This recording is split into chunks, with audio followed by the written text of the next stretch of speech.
Bonjour à toutes et à tous, bienvenue pour cette troisième et dernière table ronde de la matinée consacrée aux investissements et projets en station de montagne, retour vers le futur. Vous apprécierez la référence cinématographique. Donc, sans conteste, les 2 dernières années que nous venons de vivre ont un petit peu bousculé nos repères, ont modifié peut-être notre façon d'envisager le futur. En tout cas, on a été un petit peu chamboulé dans nos certitudes.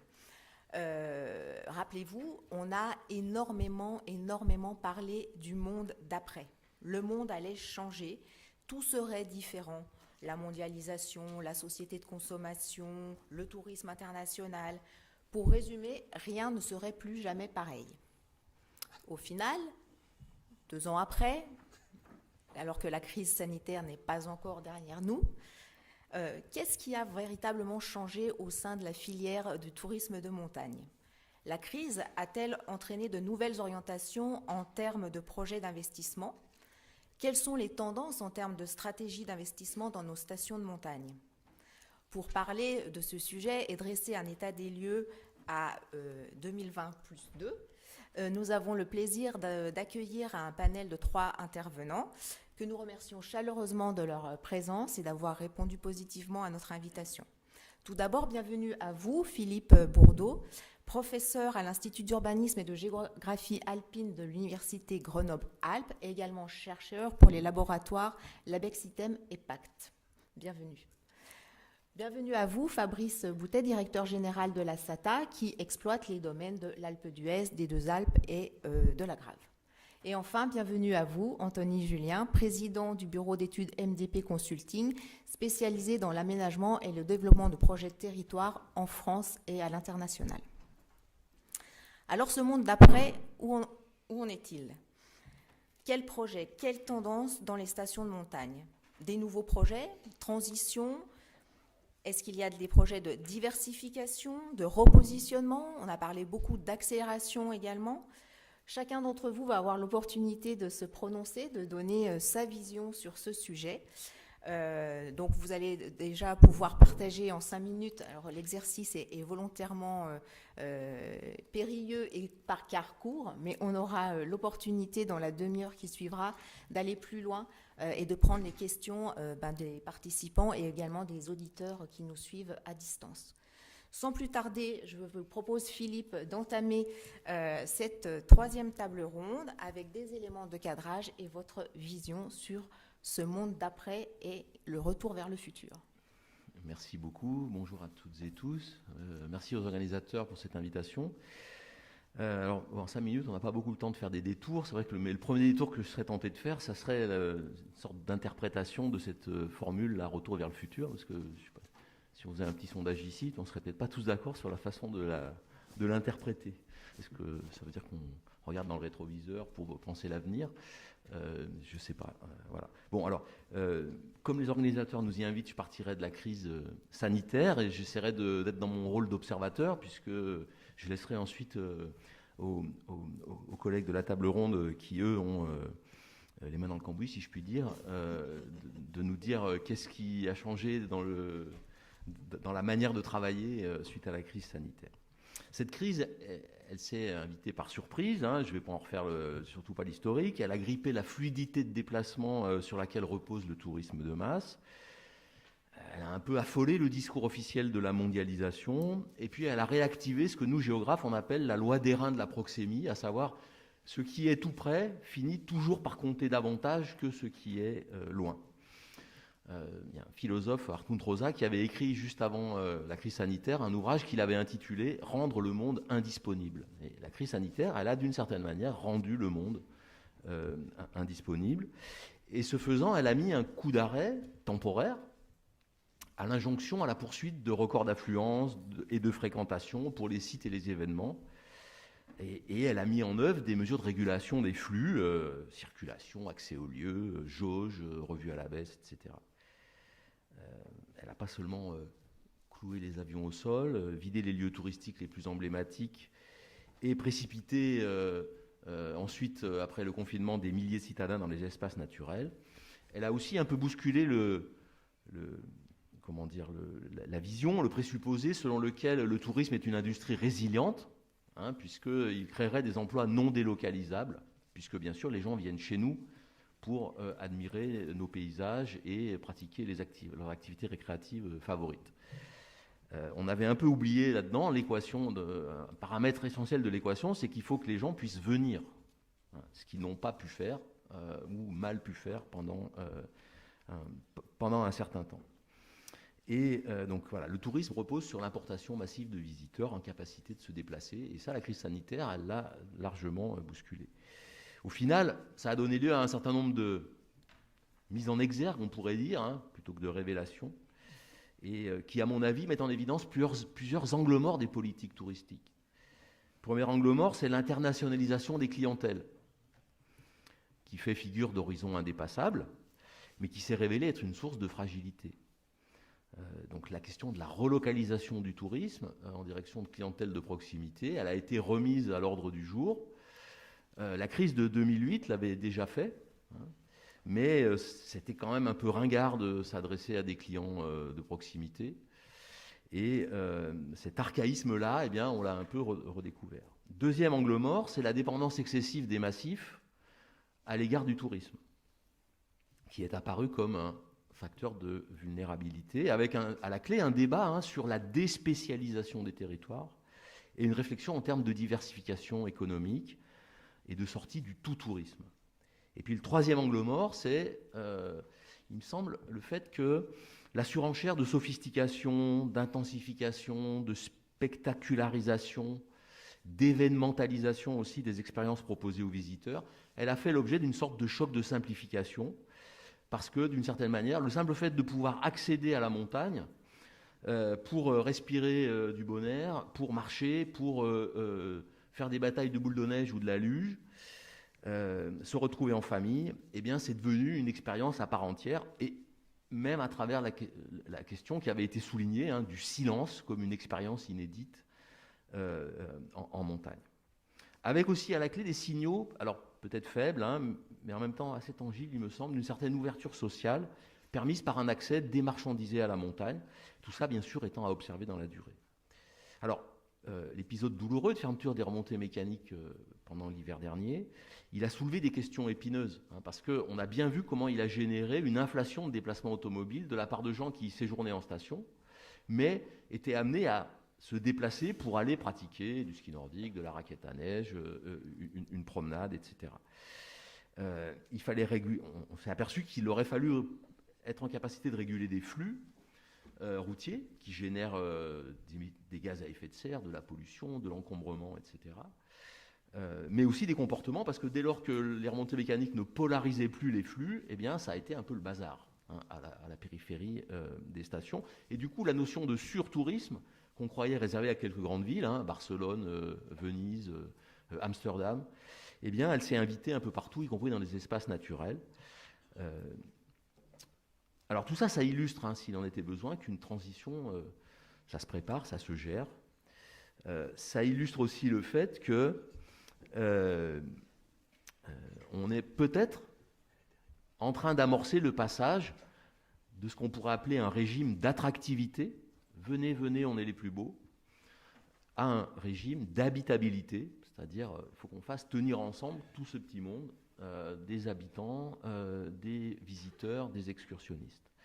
Donc là, il y a une sorte de pic de contradiction que la crise sanitaire a accentué, a amplifié, mais la crise climatique avait déjà soulevé ce genre de questions. Donc c'est un contexte qui appelle des transformations, des bifurcations, des redirections.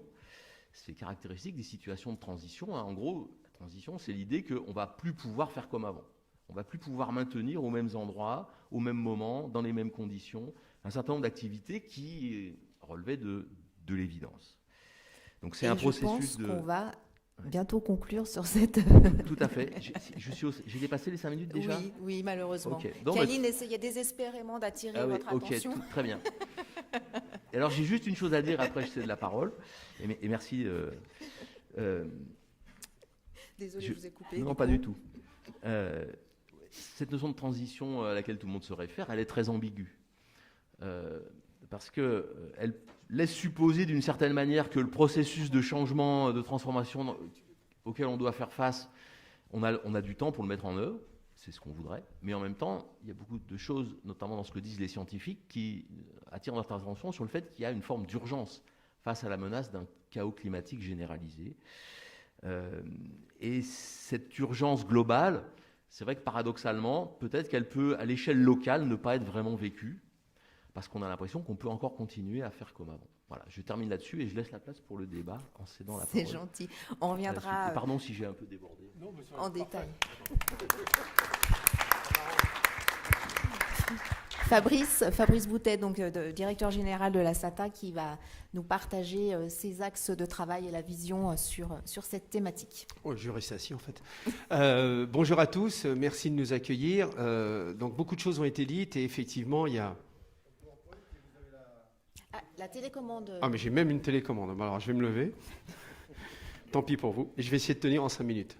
Donc, retour vers le futur. Avant tout, je vais quand même essayer de vous donner un petit peu le cadre de ce qu'est SATA, mais aussi en reprenant un petit peu les choses. Oui, effectivement, la crise Covid nous a obligés à revoir les choses un petit peu différemment, ne serait-ce que dans l'organisation de l'entreprise, ne serait-ce que dans la stratégie que l'entreprise doit mener et ce qu'elle doit, j'allais dire, comment elle doit s'impliquer dans ce que va être le futur. Alors, rapidement, vous compreniez que SATA disparaît, c'est une entreprise, c'est une institution, mais derrière une marque label qui s'appelle E.ON.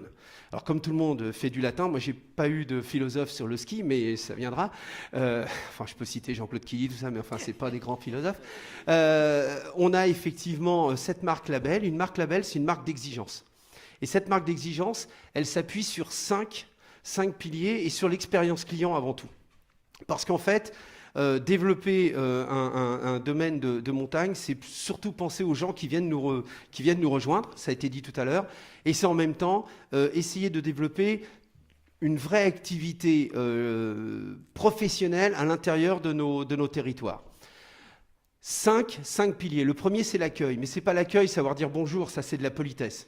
L'accueil, c'est savoir considérer et valoriser les gens qui nous rejoignent sur nos territoires.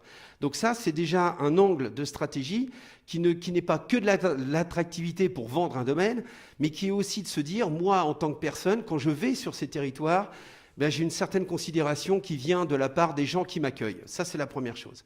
La deuxième chose, c'est le easy-to. Comment je facilite la vie ?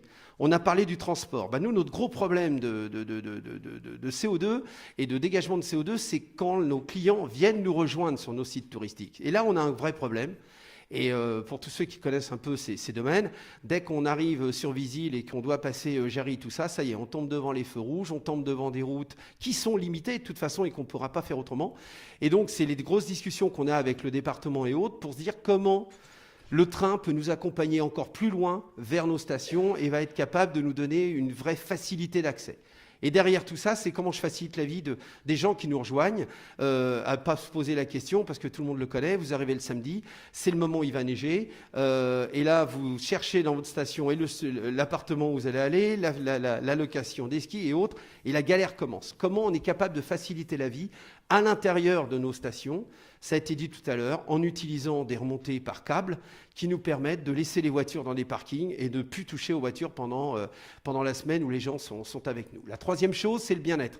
Bien, si je suis considéré, valorisé et que derrière on m'a facilité la vie, il y a de grandes chances que je me sente bien dans ce que je fais et dans ce que je vais y retrouver. Alors, on parlait des activités. Donc, les activités sont véritablement tournées vers le bien-être. Donc, le ski tel qu'il est pratiqué, même si on a eu des très gros accidents malheureux ces derniers jours, on fait tout pour que le ski se sécurise de plus en plus. On casse les vitesses, on met des chicanes en place, enfin on fait un gros travail pour permettre de pouvoir skier en toute sécurité, ça fait partie du bien-être, mais aussi on crée des zones de raquettes, des zones pour faire du ski de rando, des zones, enfin du ski de montée, pour faire vraiment d'autres activités, pour que les gens se sentent bien juste en venant à la montagne. Enfin, l'activité, c'est tout ce qu'on va pouvoir développer au travers de notre domaine et de nos 3 domaines. C'est-à-dire, ça passe du ski, mais pas que. C'est toutes les activités qui tournent autour du ski. C'est aussi l'été, le VTT. Et dans des choses que c'est pas que la crise nous l'a appris, parce que ça fait des années qu'on travaille dessus, mais c'est de dire il va falloir accélérer, c'est qu'il faut qu'on augmente nos saisons. Nos saisons, c'est pas que l'hiver et les 6 mois pour l'Alpe d'Huez et les 2 Alpes et la Grave, mais c'est aussi le printemps, c'est aussi l'automne, c'est aussi l'été. Et comment on va être capable de créer une vraie activité, une vraie volonté de venir nous rejoindre pour justement arriver à avoir une vraie activité économique derrière, puisqu'en fait, vous allez vite le voir, c'est que tout ça, c'est tourné vers notre territoire. Et notre entreprise, c'est une SEM, et cette SEM, et il faut comprendre qu'une SEM, c'est fait pour développer un territoire. Pas que l'activité du ski, mais tout ce qui va tourner autour de l'activité du ski, avec tous les métiers possibles. On génère du bâtiment, on génère des études et des bureaux d'études, on génère tous les métiers de l'alimentation, on génère tous les métiers de l'habillement, enfin on génère beaucoup de choses et on génère aussi du travail sur nos entreprises locales que sont nos fabricants comme Poma, comme Rossignol, comme tous ces gens-là. Donc il y a vraiment une activité économique qui tourne. Quand vous entendez, il n'y a que 8% des Français qui skient, c'est une erreur. Il me reste 1 minute. Donc c'est une erreur, je vous donne quand même le chiffre. C'est pas 8, c'est plutôt 12. Et en plus, on ne compte pas tous ceux qui viennent skier à la journée, les colonies de vacances, les classes de neige, les classes vertes et tout ça. Donc c'est vraiment un système complètement économique. Et en fait, la crise, elle nous a dit, maintenant, il va falloir regarder devant, parce que cette crise-là, elle ne peut pas bloquer cette économie. Et retour vers le futur, ça veut dire qu'il va falloir qu'on continue de développer le ski, parce qu'aujourd'hui, c'est notre principale ressource, si on veut penser au futur. Donc il faut être clair sur le présent et clair sur le futur proche pour pouvoir préparer le futur plus lointain. Et donc, notre territoire, c'est 10 communes, c'est 3 sites, on les a cités, et c'est un vrai travail sur l'économie. Et derrière, c'est de dire que notre vocation, c'est de développer nos territoires, aussi bien pour nos clients que pour les gens qui y habitent. Le timing parfait. Oh, putain. Bravo. C'est un... À toi. Merci Fabrice pour cet éclairage. Anthony, vous avez la particularité, en plus d'avoir la vision nationale, vous avez aussi la vision internationale. Alors peut-être que dans les 5 minutes, vous n'aurez pas tout le temps de développer, mais on pourra revenir après dans la partie échange sur ces 2 aspects. Bien. Bonjour à tous. Alors effectivement, nous, on est bureau d'aménagement. On fait les études pour accompagner les territoires de montagne à France à l'international. Ce qu'on a appris, plusieurs choses de cette crise. Alors ça va être compliqué de vous dire qu'aujourd'hui, c'est des débats et c'est des tendances, parce qu'on est peut-être encore un peu tôt, juste après cette crise, pour en tirer des vraies logiques. On a vu justement que l'année dernière, il y a eu un gros engouement sur le ski de rando, sur les domaines nordiques, etc. Beaucoup de stations nous ont demandé à la hâte de développer des itinéraires de randonnée, ce qu'on a fait, mais qui au final cette année sont plutôt vides. Donc il y a toujours un peu de recul à prendre en se disant attention de ne pas non plus réagir trop à chaud. Ça serait la première chose. Pour ce qui est, alors qu'est-ce que c'est que le monde de demain ? Est-ce que, si c'est pour parler de diversification 4 saisons, si c'est pour parler d'activité, comme l'ont dit à peu près tout le monde ce matin, heureusement, les destinations de montagne n'ont pas attendu la crise pour travailler sur ces projets. Ils y travaillent depuis longtemps. Oui, il y a eu un effet accélérateur, évidemment, mais c'est vrai qu'au niveau de l'offre, nous, et au niveau des investissements qu'on a pu voir, les investissements qui s'étaient arrêtés il y a 2 ans sont repartis et on nous redemande et on repart sur les projets comme on avait l'habitude de le faire au niveau du développement de l'offre. Et il n'y a pas un projet qu'on travaille depuis des années aujourd'hui qui n'inclut pas le caractère 4 saisons. C'est vrai en France, c'est vrai à l'international. Voilà, là, je vais la semaine prochaine en Inde, dans une station à 3500 mètres d'altitude. On nous dit quand même qu'il faut réfléchir aux années où il n'y a pas de neige. Donc ça, c'est un problème qui est international et qui n'est pas que chez nous.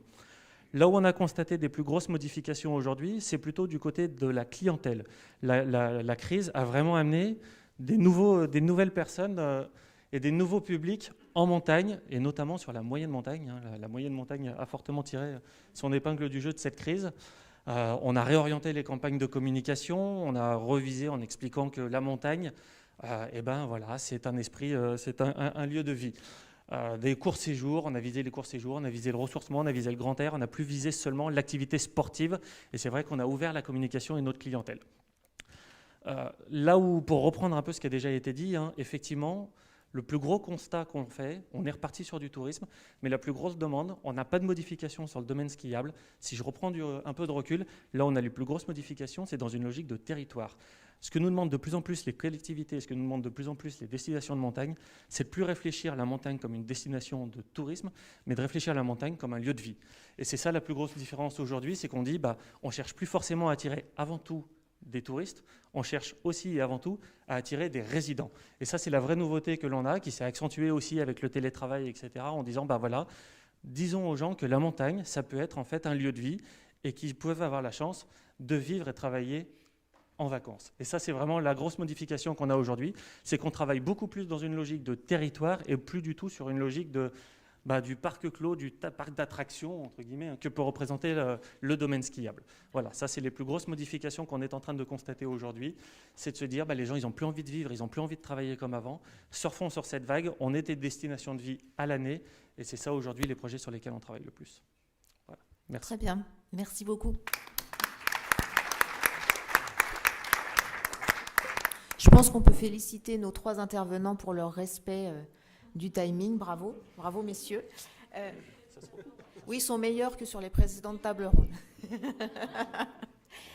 Alors, tout d'abord, j'aimerais vous laisser l'opportunité à tous les 3, avant qu'on prenne les questions du public présent en salle et puis à distance, peut-être de réagir les uns avec les autres sur ce qui a été dit par les autres intervenants, vos points de convergence, peut-être aussi vos points de divergence s'il y en a, pour entrer dans le débat.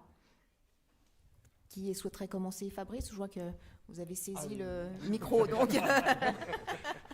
C'était pour me préparer, mais bon. Point de convergence, surtout sur la partie événementielle. Il y a eu des questions qui ont été posées. En quoi l'événement fait venir? Qu'est-ce qui fait venir? Est-ce qu'il y a une pérennité?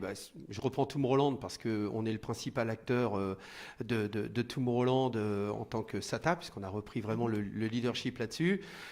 L'idée, c'est qu'aujourd'hui, on a une nouvelle clientèle qui vient de l'international. Alors, oui, c'est des longs courriers, faut être très clair. Donc on parlait du bilan carbone, c'est sûr que c'est pas là qu'on est les meilleurs, mais c'est aujourd'hui une nouvelle clientèle qui est arrivée à l'Alpe d'Huez, et c'est des Israéliens qu'on n'avait pas avant, c'est des Brésiliens, c'est des gens d'Amérique du Sud.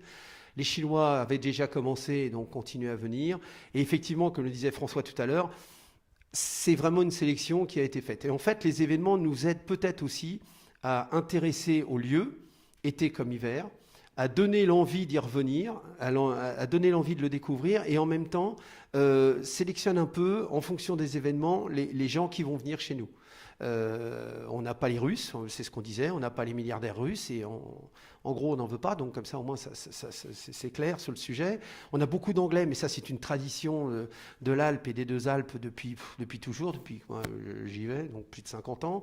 Et on le disait, le vélo a permis à ce que le ski soit découvert sur nos secteurs. Donc voilà, je pense que l'événement, c'est quelque chose qui nous sert bien pour avoir une bonne identification de cette clientèle internationale et de la sélection du client qui va venir nous voir en fonction de son propre intérêt. Je reviens donc sur notre marque, c'est véritablement s'intéresser à ce qui intéresse notre client et pas que ce qui nous intéresse nous. La deuxième chose, ça nous permet, l'événement, de mobiliser beaucoup de personnes. Aujourd'hui, il y a le Festival de la Comédie. Si vous voyez le nombre de personnes qui peuvent travailler grâce au Festival de la Comédie, dans l'accueil, dans la restauration, donc on est en train de créer vraiment ce côté économique qui nous permet de sédentariser, entre guillemets, nos saisonniers. C'est-à-dire, je peux rester saisonnier, mais je peux rester sur le territoire. C'est-à-dire, je peux avoir une biactivité, je peux être à l'organisation des événements, ou je peux être dans les différents métiers de la SATA. Et dès l'été, je suis dans le bâtiment, je suis boulanger, je sais pas quoi, mais enfin, je suis beaucoup de choses. Et ça nous permet de sédentariser les gens, non pas parce qu'on veut les sédentariser, mais ça leur permet d'avoir une vraie vie de famille et d'avoir ce qu'on disait, c'est un vrai développement de territoire. Ça nous permet de conserver nos services publics, ça nous permet de conserver nos écoles, ça nous permet de conserver nos postes, enfin ça nous permet de garder véritablement une vie grâce à ces événements. Très bien, merci beaucoup Fabrice. Philippe ou Anthony, si vous voulez rebondir sur les propos. Très brièvement, merci. Donc j'ai trouvé très intéressant les témoignages et la posture que les autres participants à la table ronde ont prise. Et j'évoquerai notamment ce qu'Anthony a inscrit à la fin de sa présentation sur la question de la montagne comme lieu de vie. Effectivement, ça fait partie des choses que l'on a pu observer, nous aussi, notamment en suivant ce qu'on appelle les migrations d'agrément, hein, c'est-à-dire l'idée que le choix d'un lieu de résidence sera porté par un ensemble de considérations liées aux qualités environnementales et au potentiel récréatif.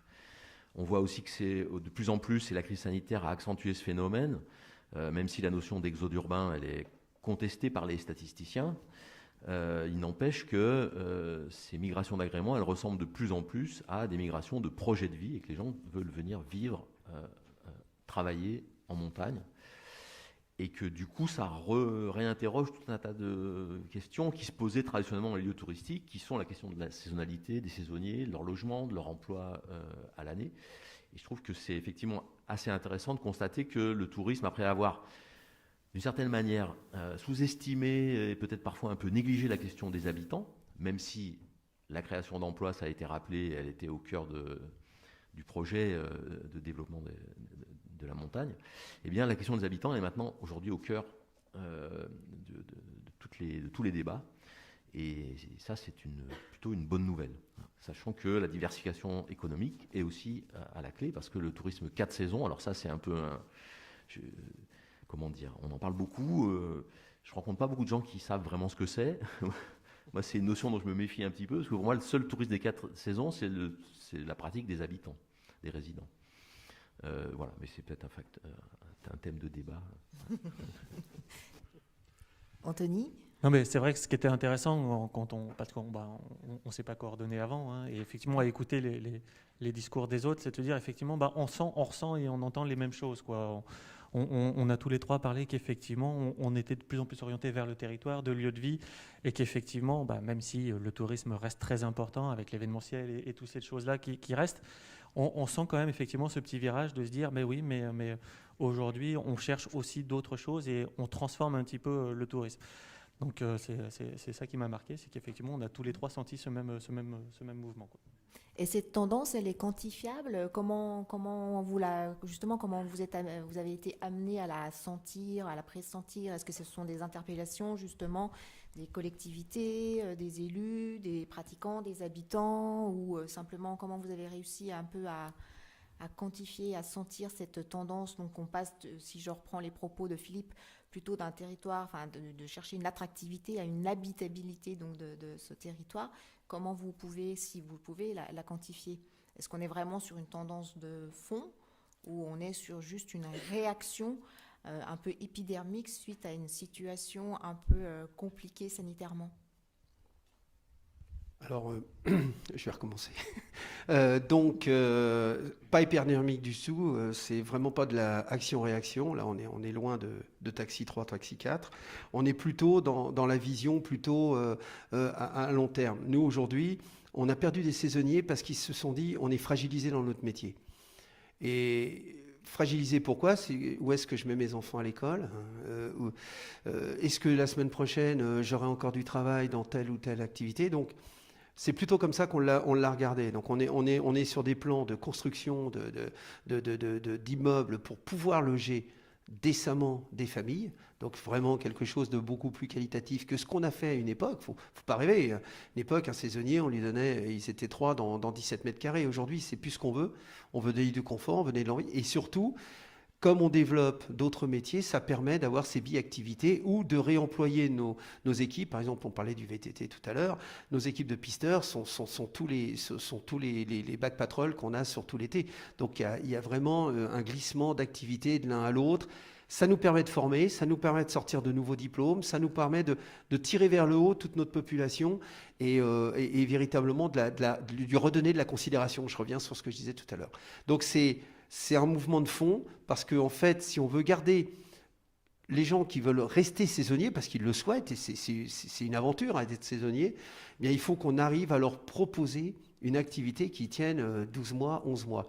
4 saisons, je suis d'accord. Pour moi, ça ne veut rien dire. J'y comprends toujours rien. Comme disait Gilles Chabert, on aurait du mal déjà à en faire 2, 4, ça va être compliqué, parce qu'on pense touriste. Mais si on pense population, oui, on a du 4 saisons. C'est-à-dire que au moment où les touristes nous ont quittés, tous les travaux commencent, tous les bureaux d'études sont là, toutes les entreprises sont là, et tout d'un coup, vous avez, par exemple, sur l'Alpe, on avait plus de 600 ouvriers qui travaillaient juste pour nous, quoi.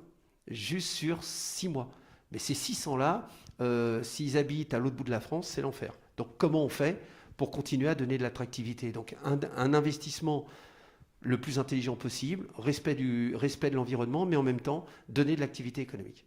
Et donc c'est véritablement comme ça qu'on l'a vu au travers de nos saisonniers, au travers de ce filtre-là. D'accord. Ouais. Oui, pardon. Non, mais, Ah, tu m'interpellais. Il y a une question du Oui. public? Oui. oui, c'est moi le public en l'occurrence. Alors vas-y, le public. Le public.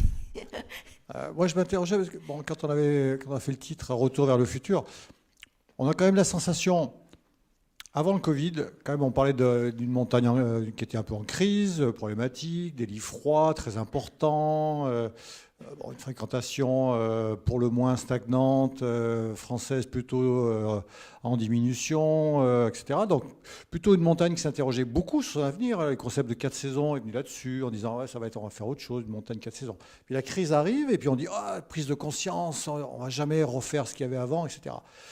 Et on a déjà l'impression, alors qu'on n'est pas encore sorti de la crise, de voir ressortir des gros projets immobiliers, de remonter, etc. La SATA, vous en faites partie. Quelque part, les liaisons, les deux Alpes, l'Alpe d'Huez, etc., la liaison avec la Grafe, tout ça. Mais pareil, moi je connais bien la Plagne. Voilà, la Plagne, il y a des milliers de lits qui sont en projet, etc. Donc on a l'impression que finalement, ce souci qui prévalait avant la crise, l'impression qu'il va falloir bouger.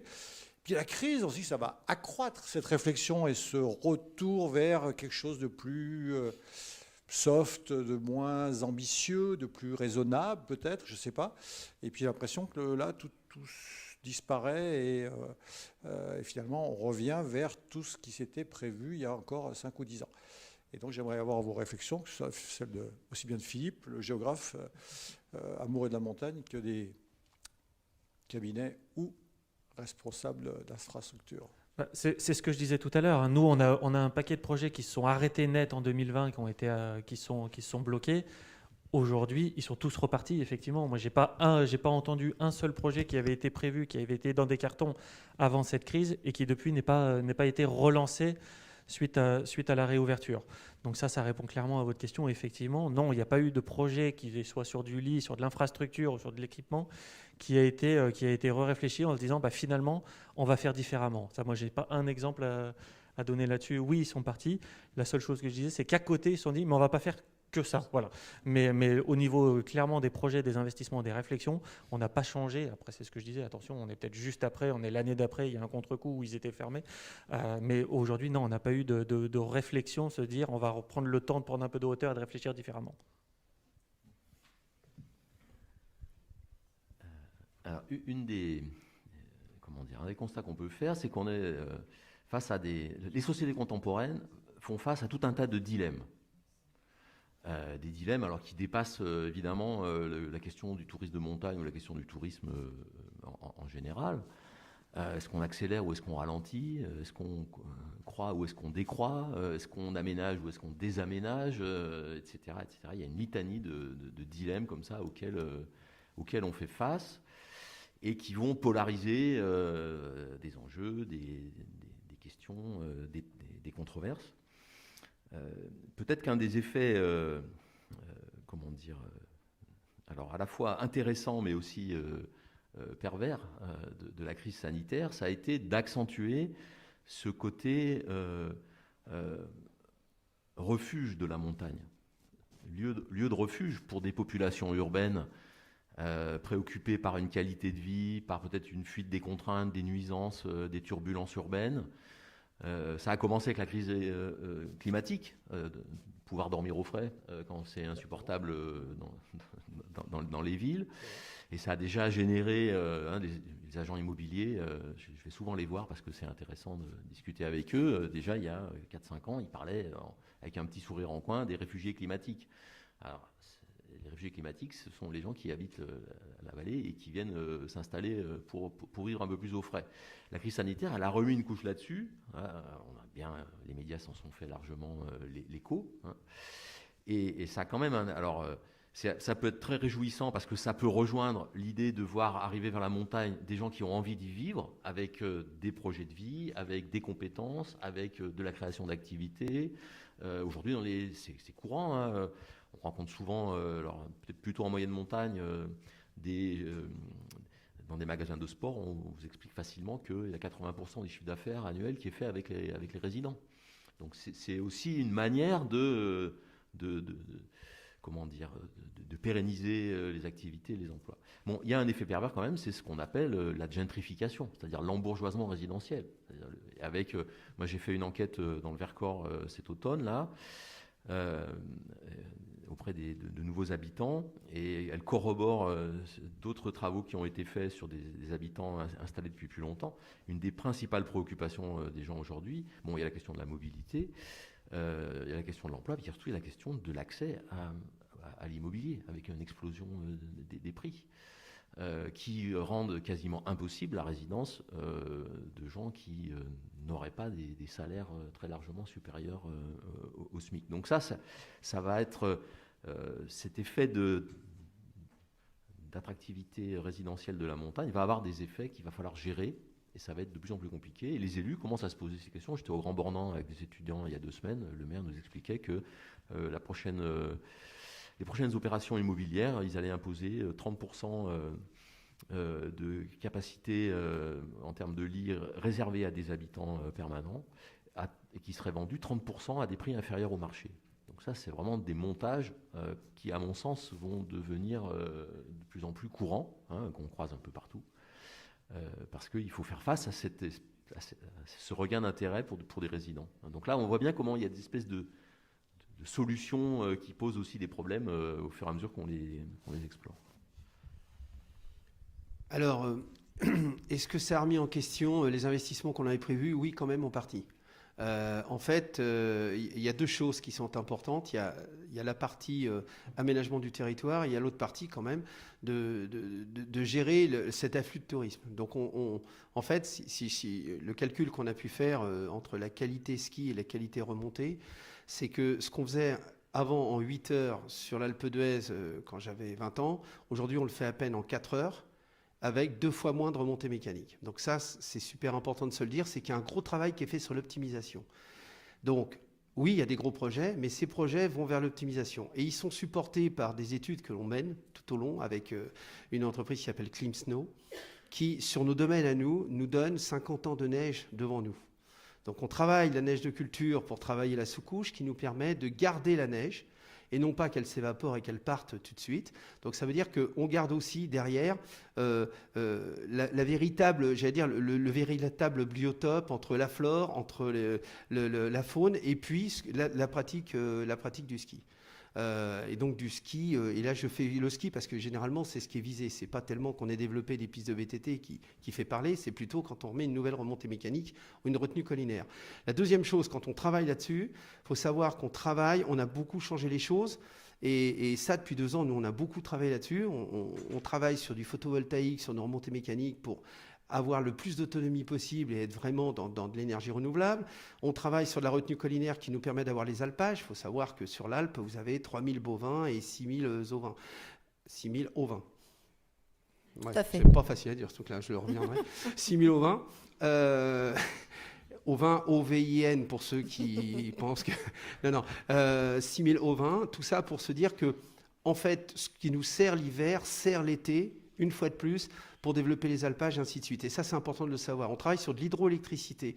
Tout le retraitement de l'eau qu'on perd, eh bien, on la régénère, et ça nous permet d'avoir de l'énergie pour justement faire travailler ces enneigements de culture. Donc, il y a tout ça. Et puis là, on vient de signer les 5 premières dameuses à hydrogène qui vont arriver sur l'Alpe d'Huez. On est les premiers au monde à travailler ça et à tester cela. Ça veut dire que, oui, ça a changé les choses. C'est que on sait que la génération qui vient aujourd'hui et qui viendra demain ne fera pas comme nous on l'a fait. Nous, on venait faire du ski et consommer du ski. Aujourd'hui, c'est pas ça. Et c'est pas que ça. Donc, il faut vraiment qu'on travaille là-dessus. Donc, il y a des changements.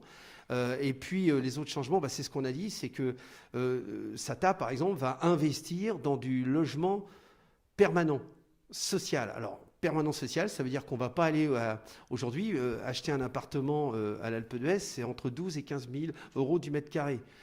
C'est pas la peine, on ne peut pas garder nos saisonniers. Donc on va faire notre travail de responsable aussi de nos populations pour être cohérent avec ce que je vous dis sur les saisonniers. On investit sur des véritable bâtiment sur l'Alpe d'Huez pour pas que les gens aient à redescendre. Ça nous permet de garder nos écoles aussi sur l'Alpe d'Huez et non pas de perdre les classes comme on le fait tous les ans.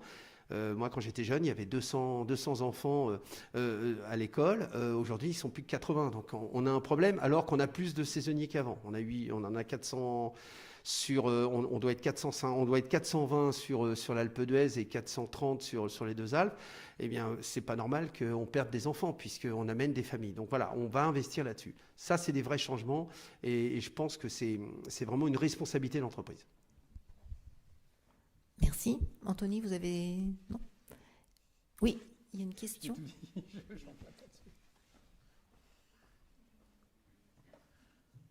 Oui, Eric Adamkiewicz. Aeon donc, nous propose un nouveau développement entre la Grave, l'Alpe d'Huez et les deux Alpes. On a entendu parler effectivement des projets de liaison alors, entre l'Alpe et les deux Alpes. Et puis, il y a aussi l'éventuelle liaison avec la Grave. Dans le même temps... Je vous stoppe tout de suite. Il n'y aura jamais de liaison avec la Grave. Je l'ai fait inscrire dans les PLU. La Grave restera un massif mythique de haute montagne, mais il n'y aura jamais de liaison entre les deux Alpes et la Grave. Jamais. Donc, jamais. Dans le même temps, vous évoquez les transformations et l'initiative que vous prenez et qui rejoint celle du Grand Bornand sur les habitations. Bon, je ne reviendrai pas sur les 8 ou 12% de personnes qui viennent. Je rappelle qu'il n'y a aucune station qui aujourd'hui est capable de faire 100% de remplissage sur le temps de saison hivernale, y compris bien évidemment sur les lits commerciaux. Il n'y a personne qui arrive à remplir. Donc on peut se poser la question, pourquoi on construit encore de l'immobilier ? Alors il y a les projets aussi à La Plagne qui sont très importants, enfin dans quasiment toutes les stations. On a trop de lits sur les massifs français, on a nos 2 400 000 lits, on n'arrive pas à remplir, on continue de construire. Et comme le rappelait Philippe tout à l'heure, une partie des résidents, et tout le monde le vit sur les massifs, n'arrivent plus à s'installer.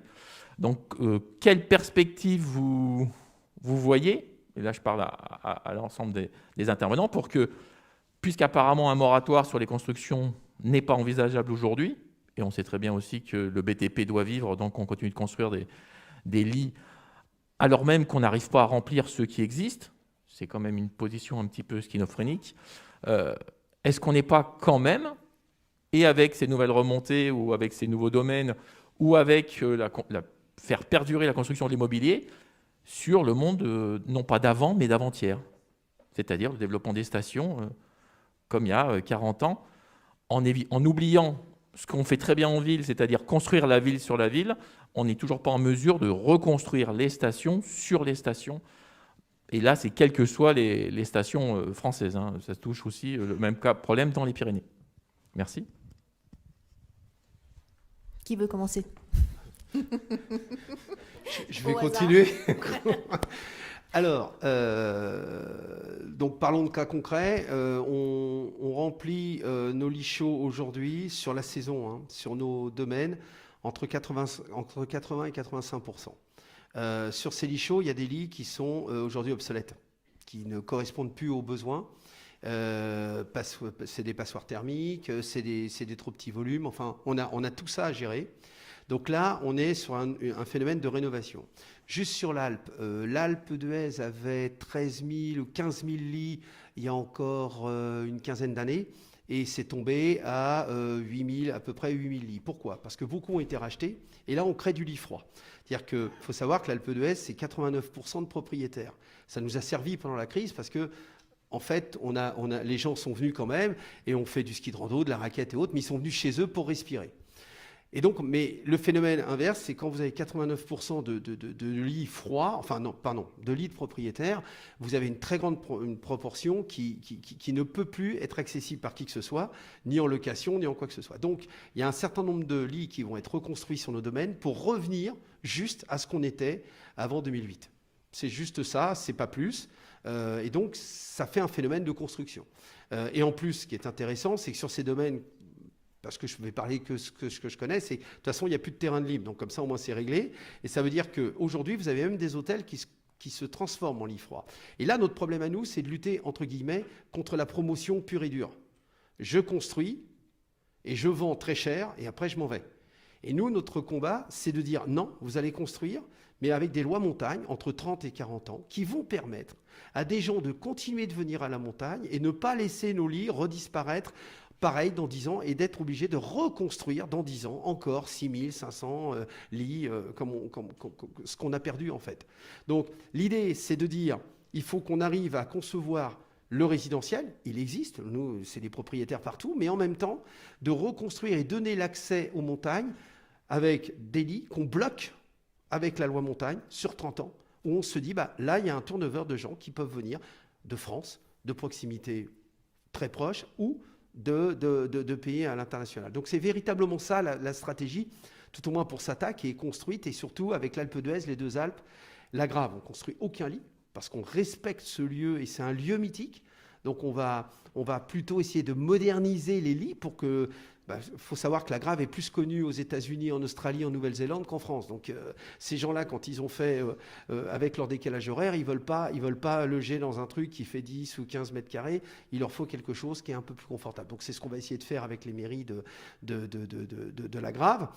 Et il faut savoir aussi que quand on travaille ça, ce sont les mairies, c'est les élus qui travaillent là-dessus. Et nous, derrière, notre travail, c'est d'être en cohérence avec ce développement. Mais en fait, c'est faux de dire que c'est du développement, c'est juste du remplacement, mais sauf que cette fois, on ne veut pas être amené à remplacer dans 10 ans.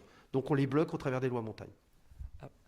Après, alors il n'y a pas de moratoire, là, on est bien d'accord, et c'est bien dommage. On a heureusement quand même quelques PLU ou SCOT qui sont tombés parce qu'il y avait des projets immobiliers trop ambitieux et qui ont été bloqués parce que justement cette problématique des lits froids n'était pas suffisamment traitée. Le gros problème qu'on a, c'est qu'aujourd'hui, tous les systèmes qu'on a pu essayer de mettre en place, les ORIL, les fonciers ou quoi que ce soit, il n'y a rien qui a fonctionné. Et aujourd'hui, malheureusement, on est toujours arrivé à la conclusion que c'est plus simple, plus rapide et moins cher d'acheter un terrain et de construire que de s'embêter à rentrer dans une procédure pour aller exproprier des gens qui sont propriétaires et qui ne font rien de leur logement pour pouvoir les rénover. Et ça, effectivement, c'est encore un constat qu'on a aujourd'hui et il n'y a eu aucune réflexion de lancer nouvelle sur cette problématique depuis de nombreuses années. Chaque année, on se repose la question des lits froids. On n'a jamais eu de solution et aujourd'hui, on n'est pas très innovant sur ces solutions. Moi, je fais le pari que si on était sur un moratoire, on aurait plein d'idées d'un seul coup parce qu'on serait contraint par ce moratoire qui interdirait les constructions. Ce n'est que mon avis. Il est partagé par beaucoup. Mais on le partage tous, mais il faut qu'on réagisse vite, nous. Merci. Alors, une question qui nous arrive du chat. Le discours selon lequel c'est le ski qui va financer les futurs projets 4 saisons, on l'entend depuis longtemps et on l'entend toujours. N'est-ce pas repousser le problème à plus tard? C'est une question de Yannick Méneron. Qui voudrait lui répondre? Moi, je peux vous parler des chiffres. Aujourd'hui, l'activité sport d'hiver, ski, c'est 85 à 90% de nos ressources. Donc, comme on attend de nous de financer, parce que je n'ai pas de financement d'ailleurs, quand on attend de nous de refinancer ce qu'on va pouvoir pérenniser dans le temps sur, une fois de plus, le développement du territoire, sur, une fois de plus, l'été, sur, une fois de plus, les dents creuses, c'est-à-dire que venez dans nos stations au mois d'octobre, au mois de novembre, je peux vous dire que vous n'avez pas envie d'y rester. Donc il faut qu'on crée quelque chose pour que les gens puissent y vivre. Donc s'il y a une meilleure ressource qui nous permet de prendre, on est preneur de le faire tout de suite. Mais c'est 90% de nos ressources, c'est le ski véritablement qui nous l'apporte. Et on l'a vu l'année dernière. Sans aide... mais c'est tous les métiers de la montagne. Et je dis bien les métiers de la montagne, parce que quand on passe métier de la montagne, on pense que remontée mécanique. Mais oubliez, on a des boulangers, on a des plombiers, on a des décorateurs, on a des centres d'alimentation et autres. Tous ces gens-là, ils auraient plié. C'était fini, il n'y avait plus rien. Parce que c'est pas avec la ressource, parce qu'en fait, on a vu que on était à 25% de fréquentation, y compris les propriétaires. Donc il s'est bien passé quelque chose entre les deux. Donc il faut bien qu'on conserve quelque chose, qu'on prépare à côté et que les habitudes continuent de se transformer. Je crois que Pierre a une question, ce sera la dernière, parce qu'on se félicitait sur le timing respecté, mais là on glisse légèrement. Il n'y a plus personne derrière, donc il n'y a que nous. Donc on déroule. On peut dérouler, non mais sans exagérer. Une question un peu peut-être pour Philippe. On voit qu'on a été confronté de manière importante à une surfréquentation de certains sites de montagne. Alors comme tu parlais, y compris pour l'aspect climatique, et puis y compris sortie du confinement pour aller respirer, etc. Et donc avec une surfréquentation terrible et compliquée sur certains sites. Par rapport à ça, je ne sais pas quelle est ta réflexion, votre réflexion, enfin l'IGA, sur ces aspects-là. C'est quoi la solution? Est-ce que c'est d'aménager ces sites de manière à ce qu'ils soient susceptibles de mieux réceptionner cette surfréquentation sans dégâts pour l'environnement? Est-ce qu'il faut limiter l'accès en disant au-delà de tant de personnes en ferme, etc. Enfin, je ne sais pas, quelles sont tes réflexions, vos réflexions universitaires par rapport à ça avec tes collègues? Merci Pierre pour cette question.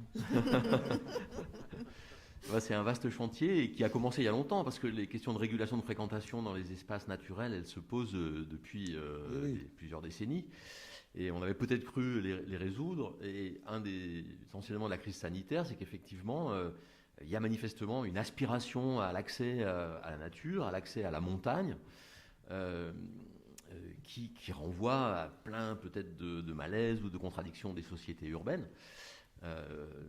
Mais pour accueillir tous ces gens, voilà, ce que la crise sanitaire a montré, je tire le fil de nous entendus les organisateurs, c'est que d'une certaine manière, le vouloir accueillir de l'attractivité, il a un peu cédé le pas au devoir accueillir. C'est-à-dire tous ces gens-là viennent pour pique-niquer, courir, gambader, pratiquer telle ou telle activité. Et c'est notre job de les accueillir. On ne peut d'ailleurs pas faire autrement. Et comme on est dans une société de masse, c'est ça qui fabrique ce qu'on désigne comme le surtourisme. Face à ça, il y a plusieurs réponses possibles. La réponse aménagiste ou par les équipements, elle est certainement à prendre en compte, parce qu'on s'est aperçu qu'il fallait gérer les accès, les parkings, il fallait repenser la signalétique, il fallait aussi diffuser de l'information, et puis il faut parfois dans les sites fréquentés de manière massifiée, il faut renforcer la résistance physique du site. C'est pour ça que ça se fait beaucoup dans les pays anglo-saxons. On fait des sentiers hors sol carrément, en invitant les gens à ne pas en sortir. Donc il y a des réponses aménagistes, mais ce ne sont pas les seules. L'autre réponse, c'est la sensibilisation, c'est l'éducation. Je ne sais pas si vous avez vu, alors tous les espaces ont fait un peu pareil. Il y en a qui ont fait du démarketing, comme les calanques. Écoutez, c'est compliqué chez nous, vous allez avoir froid, chaud, il faut marcher, vous allez transpirer, voilà. Ça, c'était assez intéressant à observer. Et puis, il y a d'autres espaces qui jouent un peu la politique du care, du prendre soin. Celles et ceux qui sont montés dans le Vercors depuis le printemps 2021 ont dû voir ces panneaux c'est intéressant. À la place des panneaux qui annonçaient les événements sur les routes d'accès au Vercors, on a mis des panneaux été-hiver qui disent « Le Vercors prend soin de vous, prenez soin de lui ». Donc ça, c'est un appel à la responsabilité, un appel à une forme de prise de précaution.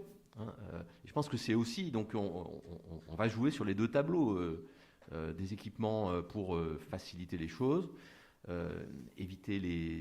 minimiser les impacts, et puis éduquer, sensibiliser, former, parce qu'il faut donner des codes aux gens, il faut les accompagner.